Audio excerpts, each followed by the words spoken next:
Let me tell you about the day I learned that everything I thought I knew about humans was completely, utterly, and embarrassingly wrong. My name is Vexcar, and I'm what you might generously call a reformed idiot. Picture this. I'm sitting in the Galactic Council chamber, all 8 feet of scaled, clawed, apex predator glory that is a Zephyrian warrior. Around me, representatives from dozens of species are discussing the latest territorial disputes, trade agreements, and the usual bureaucratic nonsense that keeps the galaxy spinning. But today's hot topic: the humans. The human colonies continue to expand, wheezed Ambassador Gorthak, his tentacles writhing with what I assumed was concern. They're establishing settlements in contested sectors. I had to suppress a laugh. Humans, those soft, pink, barely evolved primates who couldn't even grow proper claws or scales. The galaxy's most successful prey species, somehow convinced they belonged among the predators. Perhaps we should assign additional security to monitor their activities, suggested Councillor Briex, her compound eyes clicking nervously. Now that got a genuine chuckle out of me. Security? For humans? I stood up, because when you're the room's only natural-born killer, you make sure everyone remembers it. Counselors, with all due respect, we're talking about a species that gets sunburned by their own star. They can't see in the dark, they have no natural weapons, and they're so weak they need machines to do their hunting for them. The chamber fell silent. Good. Time for some education. Humans are fascinating, I'll give you that. They're like those little scavenger birds that follow the real predators around, picking up scraps. Adorable, sure. Useful for certain tasks? Absolutely. But dangerous? Please. I gestured dismissively with one clawed hand. They're so harmless they keep other species as pets. They form emotional attachments to anything with eyes, including their own food sources. It's almost charming, in a pathetic sort of way. Several counselors nodded in agreement. See, this is why I was the Zephyrian representative. Logic, reason, and a healthy understanding of the natural order. However, and here's where Counselor Yara had to go and ruin my perfectly good morning, someone does need to monitor the Kepler 442 colony. There have been reports of unusual activity. Unusual activity, right. Probably humans trying to domesticate the local wildlife or something equally ridiculous. I volunteer, I announced, because honestly, how hard could babysitting duty be? A quick patrol, file a report about humans being humans, and back to real military work. The vote was unanimous. Of course it was. Who else would want to waste time watching hairless primates play house on some backwater planet? As I left the chamber, I was already planning my report. Humans continue to be soft, squishy, and utterly non-threatening. Recommend continued classification as harmless space hamsters. Mission accomplished. If only I knew then what I was about to learn. If only I understood that sometimes the most dangerous predator in the room is the one that doesn't look like a predator at all. But I'm getting ahead of myself. First, I had to meet Tommy. 3 days into my punishment tour of Kepler 432b, I was already composing my report in my head. Human colony exhibits typical human behavior, excessive emotional displays, inefficient resource allocation, and an alarming tendency to treat deadly alien fauna like potential household companions. Seriously, I watched a colonist try to feed a thornback beetle.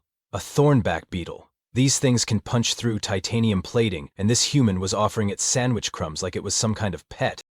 I was conducting my morning patrol through the Crimson Wastes, a particularly nasty stretch of alien wilderness that any sensible species would avoid, when I heard it, a sound that made my predator instincts snap to attention. Singing. Not the haunting war songs of my people, or the territorial calls of the local wildlife. No, this was some kind of cheerful, bouncy melody that had absolutely no business existing in a place where everything wanted to kill you. I followed the sound through a grove of razor-leaf trees, their metallic fronds chiming ominously in the wind until I found the source. A human cub, maybe 8 years old, sitting cross-legged next to a bubbling stream, completely oblivious to the fact that he was surrounded by enough deadly flora and fauna to stock a nightmare. Oh, come on, I muttered to myself. This is how humans supervise their young? Just let them wander into certain death while humming show tunes? The kid looked up at my approach, and instead of doing the sensible thing like screaming and running, he waved. He actually waved at me. 8 feet of armored predator dropping out of the trees, and this little pink bundle of vulnerability treats me like a friendly neighbor. Hi there, he called out, apparently delighted to meet what should have been his doom. Are you one of the good aliens or one of the scary ones? I blinked. Several times. Kid, I'm a Zephyrian warrior, We're literally engineered to be apex predators. The answer should be obvious. Cool, he scrambled to his feet, completely missing the point. I'm Tommy. What's your name? Why are your teeth so sharp? Do you eat people? My mom says not all aliens eat people, but the scary ones do. You don't look that scary, though. Before I could process this stream of consciousness attack, a stalker vine erupted from the undergrowth behind him. Now, stalker vines are nasty pieces of work. Think giant Venice flytrap crossed with a python, with a side order of paralyzing neurotoxin. Even seasoned Zephyrian warriors treat them with respect. This one was going straight for the oblivious human cub. I moved without thinking, my plasma cutter slicing through the vine's main body before it could grab Tommy. Green ichor splattered across the rocks as the thing writhed and died. Wow! Tommy spun around, examining the severed vine with scientific curiosity rather than terror. That was awesome. Thanks, Mr. What did you say your name was? Vexcar? I replied automatically, still trying to figure out why I'd just risked injury to save what should have been just another prey animal. And that was a stalker vine. It would have dissolved you from the inside out. Huh? Tommy poked the dead vine with a stick. Good thing you were here then. Are you going to help me get home? The casual assumption floored me. This tiny human just took it for granted that I, a complete stranger from a predator species, would naturally help him. The sheer audacity of it was almost impressive. Kid, I'm not a babysitting service. Your parents should have kept better track of you. Tommy's face fell slightly, but he bounced back with disturbing resilience. Mom and Dad are really busy with the new settlement. I was just exploring. I didn't mean to get lost. Lost. Of course he was lost. In the middle of the most dangerous wilderness on the planet, with night approaching and absolutely no survival gear except boundless optimism and a complete lack of self-preservation instincts. I looked at this small, helpless creature and felt something I didn't recognize. It wasn't hunger, which would have made sense. It wasn't contempt, which I'd expected. It was something else entirely. Fine, I heard myself saying. I'll get you back to the colony. But we do this my way and you follow orders, understood? Tommy's grin could have powered a small starship. Understood, this is going to be so cool. Cool. Right. What could possibly go wrong with escorting one small human through alien death world wilderness? As it turned out, absolutely everything. So, Tommy, I said, consulting my tactical display, the good news is I know exactly where your colony is. The bad news is it's 3 days away, through some of the most hostile terrain this planet has to offer. Tommy absorbed this information with the kind of calm acceptance that should have been my first real clue about humans. Okay. Do you have any snacks? Snacks. We're potentially facing death at every turn, and he's worried about snacks? I have military rations, I said, pulling out a nutrition pack designed for Zephyrian metabolism. But I don't think your digestive system can handle. Cool, thanks. Tommy grabbed the pack and bit straight through the wrapper. I watched in horrified fascination as he chewed thoughtfully, then swallowed without even flinching. That's actually not terrible, he announced. Tastes like chicken. That's concentrated Korthak beetle extract. It's designed to sustain a warrior through 3 days of combat. Neat. What's a Korthak beetle like? Are they the scary kind of alien or the cool kind? I stared at him. They're 12 feet long, have acid for blood, and their mating call can shatter reinforced glass. Definitely the cool kind, then. Tommy offered me half of a wrapped bar from his pocket. Want some? It's chocolate. Now, chocolate is one of those human foods that's supposedly toxic to most species. I'd heard stories about diplomatic incidents caused by well-meaning humans poisoning guests with their treats. But Tommy was looking at me with such hopeful expectation that I found myself taking the offered bar. It was actually pretty good. Sweet, with a complex flavor profile that suggested humans had put entirely too much thought into recreational food. Not that I'd ever admit it. Thanks, I said, trying to maintain some dignity. Now about the journey. We need to move fast and stay quiet. This region is full of predators that make stalker vines look like houseplants. What kind of predators? Tommy asked, falling into step beside me with disturbing ease. Are they bigger than you? Scarier than you? Do any of them breathe fire? None of them breathe fire, kid. This isn't a fairy tale. That's too bad. Fire breathing would be awesome. He paused thoughtfully. What's your planet like? Do you have families? Do Zephyrians like games? The questions came in a steady stream as we walked. Where was I from? What did Zephyrian children do for fun? Had I ever been to Earth? Did I know any other humans? What was my favorite color? That last one stopped me cold. My favorite color? Yeah, mine's blue. Like really deep blue, like the ocean back on Earth. What's yours? I realized I'd never been asked that question before. Zephyrian culture didn't really do favorite anything. We had efficient colors, camouflage colors, warning colors, but favorites? I don't have one, I said finally. Tommy looked genuinely shocked. Everyone has a favorite color. You just have to think about which one makes you feel happy. Happy. There was that alien concept again. Humans were obsessed with happiness, like it was some kind of tactical advantage. My people valued strength, honor, the satisfaction of a successful hunt. But happiness? The crimson of a sunrise after a successful battle, I heard myself saying. I suppose that's a color I find satisfactory. Crimson. That's a good one. Very dramatic. Tommy nodded approvingly. I bet you look really cool in battle, all fierce and warrior-like. Despite myself, I felt a small surge of something that might have been pride. Here was this tiny human, vulnerable as a newborn, complimenting my combat prowess like it mattered to him. Tommy, I said carefully, aren't you afraid of me? Even a little? He considered this seriously. Should I be? You saved me from the vine thing. You're helping me get home. You shared your food and listened to my questions. He shrugged with casual confidence. You seem pretty nice for a scary alien. Nice. A Zephyrian warrior. Nice. My ancestors were probably spinning in their funeral pyres. But as we continued through the alien landscape, Tommy chattering away about everything and nothing, I found myself actually listening. He told me about his parents, both scientists working to terraform the planet, about his pet fish back on Earth that he missed terribly, about how he wanted to be an explorer when he grew up, just like his heroes in the adventure stories. What about you? He asked eventually. What did you want to be when you grew up? A warrior, I said automatically. It's what all Zephyrian males become.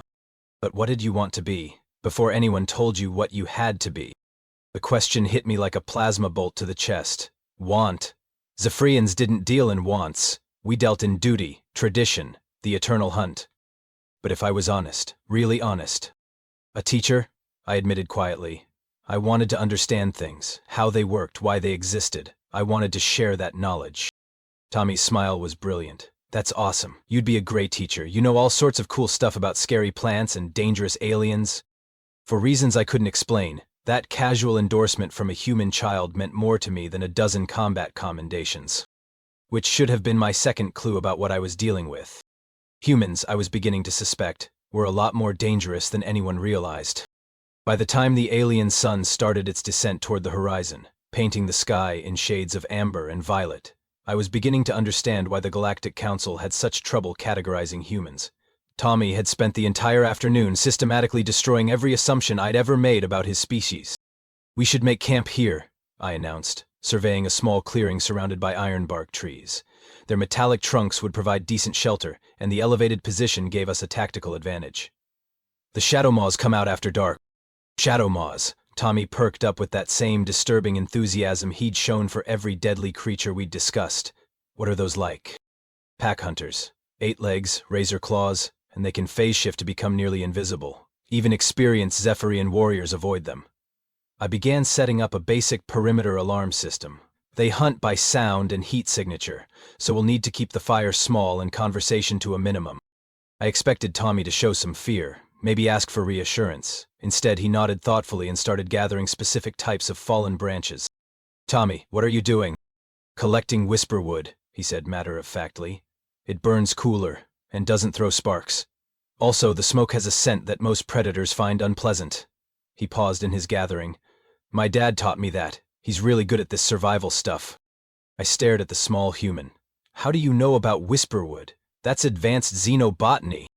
I read about it in Mom's research files. Also, I've been exploring the forests around the colony for months. Tommy arranged his collection with practiced efficiency. I know which berries are safe to eat, where the clean water sources are, and how to read the territorial markings of most local fauna. This was not supposed to be how this worked. Humans were supposed to be helpless without their technology. They were supposed to need constant protection from their betters. Tommy, I said slowly, how old did you say you were? 8 3/4. He started building a fire with movements that spoke of genuine experience. I know I'm not supposed to go into the deep forest alone, but there's so much cool stuff to see. Did you know that crystalline moss can actually predict weather changes up to 6 hours in advance? The color shifts are amazing. I watched this 8-year-old human construct a perfect wilderness camp while discussing xenobiology like it was casual conversation. My worldview was officially experiencing what humans would probably call a system error. As darkness fell, and the first haunting calls of nocturnal predators echoed through the forest, Tommy pulled out a small device and began recording detailed notes about everything he'd observed during our journey. "What's that for?" I asked. "My exploration journal. I document everything new I discover." He showed me pages of careful observations, detailed sketches, and theoretical questions. "Mom says curiosity is the most important human trait.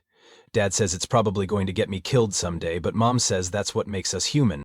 The irony was staggering. Here I was, a supposedly superior predator, being educated about survival by a human child who treated deadly alien wilderness like his personal classroom. "Tommy," I said carefully, "why were you really out there alone today?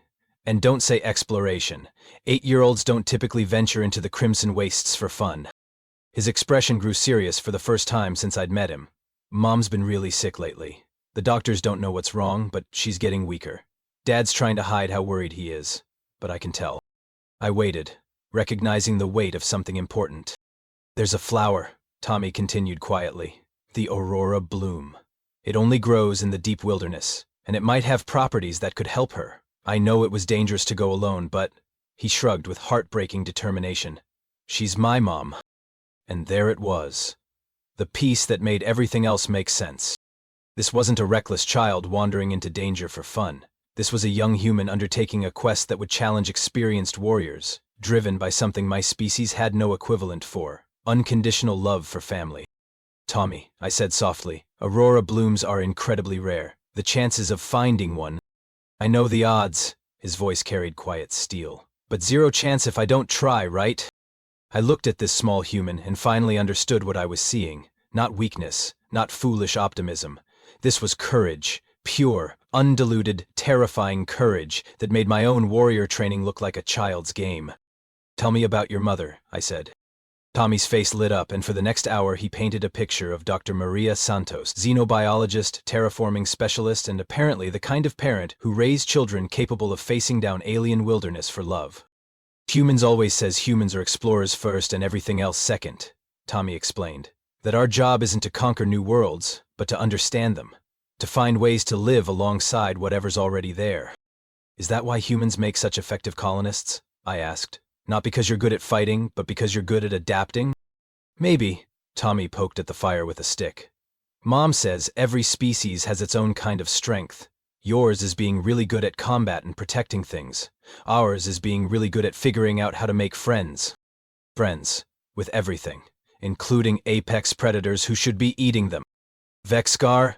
Tommy's voice was getting drowsy. "Thank you for helping me. I know you didn't have to." I wanted to tell him it was duty, protocol, the natural order of stronger protecting weaker. Instead, I found myself saying, "You're welcome, cub." The words slipped out before I could stop it. Cub, the term Zephyrians used for their own young, for family. As Tommy curled up next to the fire, trustingly falling asleep under the protection of a creature that could end him without effort, I kept watch over the camp and tried to process what was happening to me. Somewhere between the chocolate sharing and the survival lessons, between the questions about favorite colors and the quiet revelation about his quest, this small human had done something impossible. He'd made me care. Not just about his safety, though that was certainly part of it, but about him, his dreams, his family, his ridiculous optimism in the face of overwhelming odds. For the first time in my adult life, I was experiencing what humans called protectiveness, not the cold efficiency of a military mission, but something warm and fierce and utterly irrational. As I watched over Tommy's sleeping form, I realized that my understanding of humans had been not just wrong, but catastrophically backwards. They weren't weak. They were weaponized empathy. They turned everyone around them into family, and then fought with the fury of cornered animals to protect that family. No wonder they were so successful. No wonder other species found them so unsettling. They'd turned friendship into a form of conquest, and love into a tactical advantage. And somehow, without me noticing, they'd conquered me too. I should have known our peaceful night wouldn't last. In my experience, the universe has a twisted sense of humor, and nothing attracts trouble quite like a moment of actual contentment. The first sign something was wrong came at dawn. My perimeter alarms hadn't triggered, but something had set off every predatory instinct I possessed. The forest was too quiet. Even the morning scavengers had gone silent, which meant only one thing. The something apex was hunting nearby. I nudged Tommy awake as gently as my clawed hands allowed. "Tommy, we need to move. Now." He came awake instantly, with none of the grogginess I'd expected from a human child. Another surprise. "What's wrong?" "Ravagers," I whispered, already breaking down our camp with military efficiency. "A pack, by the smell. They've been tracking us since sometime before dawn." Tommy's eyes widened, but I was relieved to see calculation rather than panic. "How many?" "At least 6, maybe more." I shouldered my pack and checked my weapons. "Tommy, I need you to listen very carefully. Ravagers are pack hunters. They're faster than me, stronger than me, and they hunt in coordinated groups. Our only advantage is that they're not particularly intelligent." "What's the plan?" Tommy asked, slipping his own small pack on with practiced ease. The plan. Right. The plan was that I was about to try protecting a human child from the most dangerous predators on this continent, armed with standard patrol gear and absolutely no backup. "We run," I said simply. "Fast as we can toward that ridgeline. There's a canyon system up there with narrow passages they can't follow us through." Tommy nodded, but I could see him thinking, always thinking this one. "Zexkar, how good are Ravagers at climbing?" "Terrible. Their claws are designed for sprinting and killing, not scaling rock faces." "Why?" Instead of answering, Tommy pointed to a cluster of towering stone spires about half a kilometer to our east. "What about those formations? Could we reach them?" I studied the terrain with professional assessment. The spires were climbable, if you had the right equipment and training. "Tommy, those are nearly vertical. Even if I could make the climb, you don't have the strength or—" A bone-chilling howl cut through the morning air, followed by answering calls from at least 5 different directions. "They've found our scent trail," I said grimly. "Decision time, cub." Tommy's face set with that same quiet determination I'd seen when he talked about his mother. "I can make the climb. Trust me." Trust. Such a simple word for something so terrifyingly complicated. We ran. I'd like to say it was a strategic withdrawal, a calculated tactical movement towards superior positioning. The truth was messier and more desperate. We crashed through the underbrush like a pair of panicked prey animals, while behind us the hunting howls grew steadily closer. Ravagers, for those fortunate enough never to encounter them, are what happens when evolution decides to create the perfect killing machine. Imagine a cross between a wolf and a motorcycle, with the social structure of army ants and the moral flexibility of a tax collector. They were gaining on us. "Tommy," I panted as we scrambled over a fallen log. "When we reach those spires, you climb first. Don't look back, don't wait for me. Just climb." "What about you?" "I'll hold them off as long as I can." Tommy skidded to a stop so suddenly I nearly trampled him. "No!" "Tommy, this isn't a discussion. I'm a warrior, you're a civilian cub. My job is to—" "No." His voice carried an authority that had no business coming from someone his size. "We both climb, or we both fight. I'm not leaving you behind." The loyalty in his voice hit me like a physical blow. Here was this small human, faced with certain death, and his primary concern was abandoning me. "Tommy, be reasonable. I'm expendable. You have a family that needs you." "You're not expendable." Tommy's jaw set with stubborn human determination. "Not to me." Before I could argue further, the first Ravager burst from the tree line. Up close, they're even more terrifying than their reputation suggests.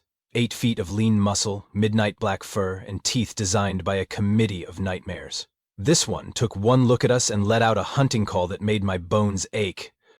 "Climb!" I roared, drawing my plasma cutter as the rest of the pack emerged from the forest. Tommy scrambled up the nearest spire with surprising agility, but instead of continuing to safety, he stopped about 20 feet up and started doing something with his pack. "Tommy, what are you doing? Keep climbing." "Just give me 30 seconds, he called back, his hands working frantically on some kind of device. 30 seconds. I could do 30 seconds. The first Ravager came at me in a classic pack hunter rush, expecting me to focus on the obvious threat while its packmates flanked me. Standard predator tactics, and it might have worked if I'd been protecting myself instead of the most important thing in my suddenly reorganized universe. My plasma cutter took the lead Ravager's head clean off. The second one learned that a motivated Zephyrian warrior has claws for a reason. The third discovered that protective fury makes you do stupid, dangerous, surprisingly effective things. But there were 6 of them, and only 1 of me, and even Zephyride berserker rage has its limits. The 4th Ravager got past my guard and opened up my left arm from shoulder to elbow. The 5th knocked me flat and was going for my throat when Tommy's voice rang out from above. "Vexkar, cover your eyes." I squeezed my eyes shut just as the world exploded in blinding white light. The Ravagers, suddenly rendered completely blind, stumbled around in confused panic. Whatever Tommy had done, it was like a miniature sun had gone off above our heads. "Magnesium flare," Tommy called down. "Dad taught me to carry them for emergencies. Can you climb?" My left arm was useless and I was bleeding from half a dozen wounds, but I could climb, especially with Tommy calling down encouragement every few feet, telling me where to put my hands, warning me about loose rocks. By the time we reached a safe ledge about 60 feet up, the Ravagers had given up and wandered off in search of easier prey. Tommy immediately started fussing over my injuries with a basic medical kit that seemed far too advanced for a child to be carrying. "Hold still," he said, cleaning the worst of the cuts with professional competence. "This might sting a little." It stung a lot, but I barely noticed. I was too busy staring at this 8-year-old human who had just saved my life with quick thinking, advanced planning, and a complete disregard for his own safety. "Tommy," I said carefully, "where did you learn field medicine?" "Mom and Dad made sure I knew the basics before they let me start exploring." He applied a bandage with steady hands. "They said if I was going to be stubborn about wandering off, I needed to be prepared for the consequences." "And the flair, the climbing skills, the survival knowledge?" Tommy shrugged like it was obvious. "Humans prepare for stuff. It's what we do." I thought about that as he worked on my wounds. Humans prepare. Not just physically, but mentally, emotionally. They looked at a dangerous universe and decided that the best defense was to become the kind of people who could handle anything. "Tommy," I said quietly, "when you said you wouldn't leave me behind, did you mean that?" He looked up from the bandage he was applying. "Of course I meant it. You're family now." Family, just like that. No ceremony, no formal adoption, no complex ritual. I'd saved him, he'd saved me, and now we were family. It was the most human thing imaginable. And also, I was beginning to realize, the most terrifying. Because if this was how humans treated one alien warrior who'd helped a lost child, what did they do when someone threatened their entire species? The answer to that question came when we finally reached New Haven Colony, the next afternoon. I'd expected a simple drop-off. Hand over the kid, file my report, return to proper military duties with a slightly better understanding of human psychology. What I got instead was a complete reconstruction of everything I thought I knew about civilization. The moment we crested the final hill and the colony came into view, Tommy let out a whoop of joy and started waving at the settlement below. Within seconds, it seemed like every human in the place had spotted us. "Tommy's back, and he's got someone with him." What happened next defied every rule of interspecies protocol I'd ever learned. Instead of cautious approaches and formal identification procedures, what I got was a full-scale human emotional response. People came running from every direction. Not soldiers, not security personnel, just people. Scientists, engineers, farmers, teachers, children, elderly folks moving as fast as their legs could carry them. And every single one of them was focused on Tommy like he was the most precious thing in the universe. "Tommy!" A woman with Tommy's eyes and a face drawn with worry broke from the crowd and swept him into a hug that looked like it might crack ribs. "Oh, sweetheart, we were so scared. Your father's been organizing search parties for 2 days straight." Dr. Maria Santos, I realized. Tommy's mother. The sick woman he'd risked everything to help.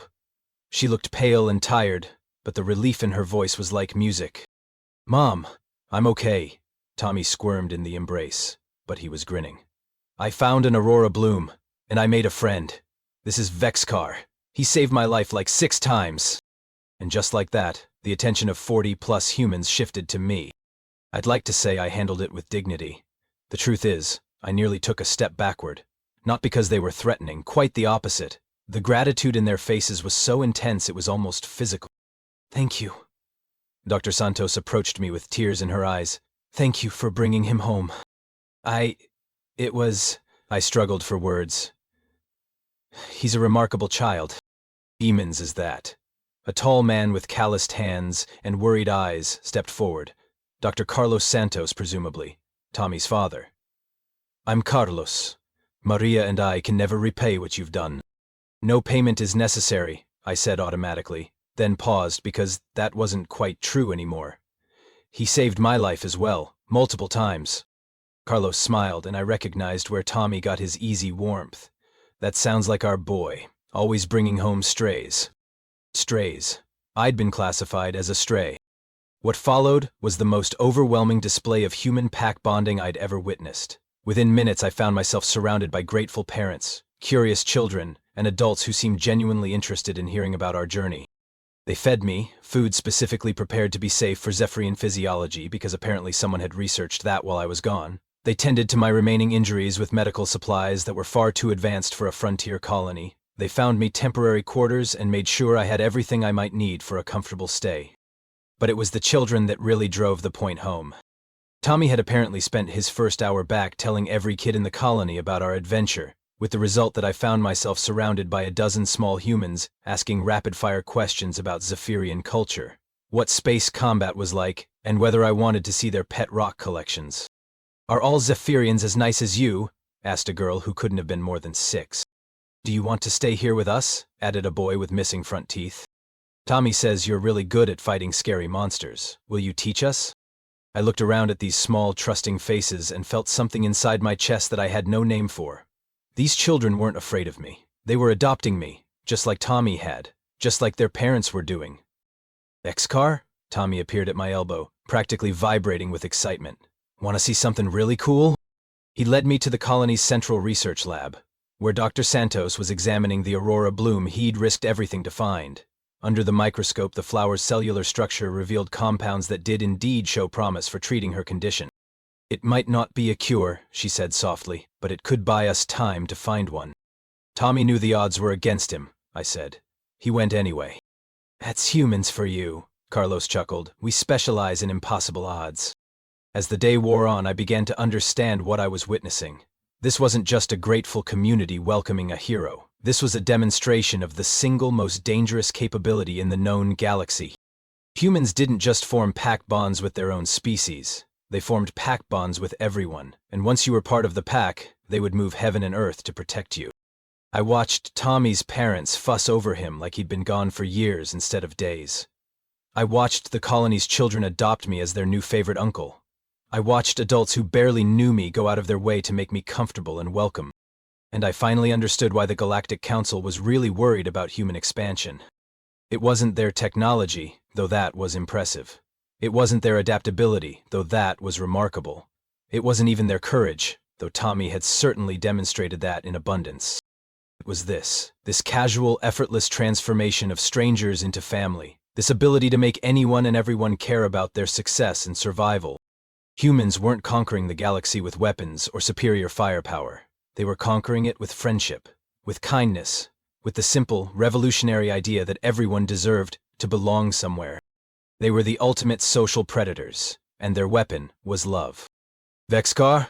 Tommy found me as I sat on the colony's observation deck, watching the alien sunset and trying to process everything I'd learned. "Are you okay? You look kind of confused." "I am confused," I admitted. "Tommy, when you said I was family, what did you mean exactly?" Tommy considered this with his characteristic seriousness. "It means we look out for each other. It means if you're in trouble, we help. It means you belong here if you want to." "Even though I'm not human?" "Especially because you're not human," Tommy grinned. "Families are better when they're different, more interesting."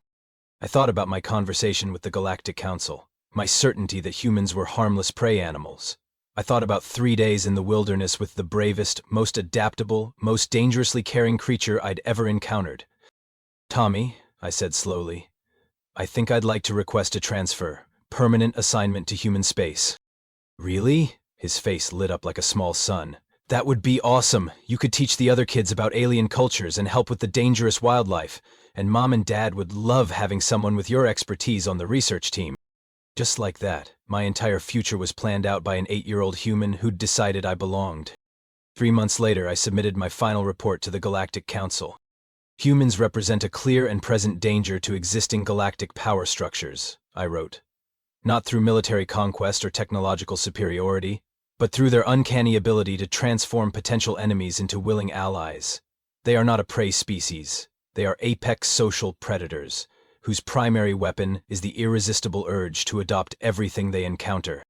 Recommendation: do not attempt to control or contain human expansion. It will not work. Instead, prepare for the inevitable moment when they decide you're part of their family. Trust me, resistance is futile, and honestly, you probably won't want to resist anyway. Current status: permanently assigned to New Haven Colony, as cultural liaison and apparently honorary uncle to every human child on the planet. I have never been happier. End report. Tommy was right about families, it turns out. They really are better when they're different. And humans, bless their terrifying, wonderful hearts, have the biggest family in the galaxy.